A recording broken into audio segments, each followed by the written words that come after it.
அனைவருக்கும் வணக்கம். நான் பிரபாகர், ஜோதிடர். ஓம் சிவாய நமக. சிவசக்தி திருச்சிற்றம்பலம். இன்று பிறந்த நாள் காணும் அனைவருக்கும் வாழ்த்துக்கள். அதே போல் இன்று திருமண நாள் காணும் அனைவருக்கும் வாழ்த்துக்கள். அனைத்து ஜாதகர்களுக்கும் வாழ்த்துக்கள். அனைத்து ஜாதகர்களும் செல்வ வளம், ஆரோக்கியம், மகிழ்ச்சி, சந்தோஷம், நிம்மதி அனைத்தும் பெற்று சிறப்பாக வாழ வேண்டும் என்று எம்பெருமான் சிவபெருமானிடம் அடியன் வேண்டிக் கொள்கிறேன். அதே போல் காக்கும் கடவுள் காளியாம்பாளுடைய ஆசீர்வாதம் உங்கள் அனைவருக்கும் பரிபூர்ணமாக கிடைக்கட்டும். இப்போ நான் என்ன சொல்ல போகிறேன்னா, இந்த தீர்க்க சுமங்கலி அமைப்பு கொண்ட பெண் ஜாதகத்தான் சொல்ல போகிறேன். கருத்தில் கொள்ளுங்கள். சில ஆண் ஜாதகத்தில் ஆயுள் பங்கம் இருக்கும். அந்த ஆயுள் பங்கம் உள்ள ஜாதகர்களுக்கு தீர்க்க சுமங்கலி கொண்ட ஜாதக அமைப்புடைய பெண்ணை திருமணம் செய்து வைத்தால் அவங்களுடைய ஆயுள் பலம் பெறும். கருத்தில் கொள்ளுங்க. அந்த அமைப்பு சொல்கிறேன், நீங்கள் கருத்தில் கொண்டு பயன்பெறுங்க.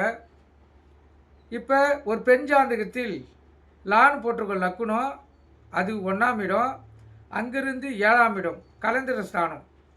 இந்த 2 அதிபதிகளும் இப்போ எடுத்துக்காட்டுக்கு இப்போ கடக லக்குனம் வச்சுங்க, அதுக்கு அதிபதி சந்திரன். அதே போல் 7ஆம் இடம் மகரம் வச்சுங்க, மகரத்துக்கு அதிபதி சனி. இந்த சந்திரன் அதாவது 1ஆம் இடமோ சனி 7ஆம் இடமோ இவங்க இருவரும் சேர்ந்து 7இல் நிற்க குரு சுக்கிரன் பார்வை பெற அந்த பெண் தீர்க்க சுமங்கலி கொண்ட ஜாதக அமைப்பு கருத்தில் கொள்ளுங்க. அதே போல் ஒரு பெண் ஜாதகத்தில் சந்திரன் லான் போட்டிருக்க லக்குனம், அங்கிருந்து 11இல் இருக்க புதன் சுக்கிரன் 7இல் இருந்து குருவின் பார்வை பெற அந்த பெண் ஜாதகம் தீர்க்க சுமங்கலி ஜாதகத்தை கொண்டது. அதே போல் லான் போட்டிருக்க லக்குனம், அதனுடைய அதிபதி லக்னாதிபதி.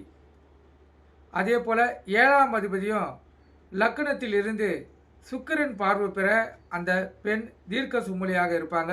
கருத்தில் கொள்ளுங்க. இதெல்லாம் தீர்க்க சுமங்கலியுடைய ஜாதகம். ஒரு ஆணுடைய ஜாதகம் ஆயுள் பங்கம் இருந்துச்சுன்னா இதுபோல் அமைப்பு கொண்ட ஜாதகத்தை தேடி கண்டுபிடித்து அவங்களுக்கு திருமணம் செய்து வைத்தால் அவங்களுக்கு ஆயுள் பலப்பெறும்.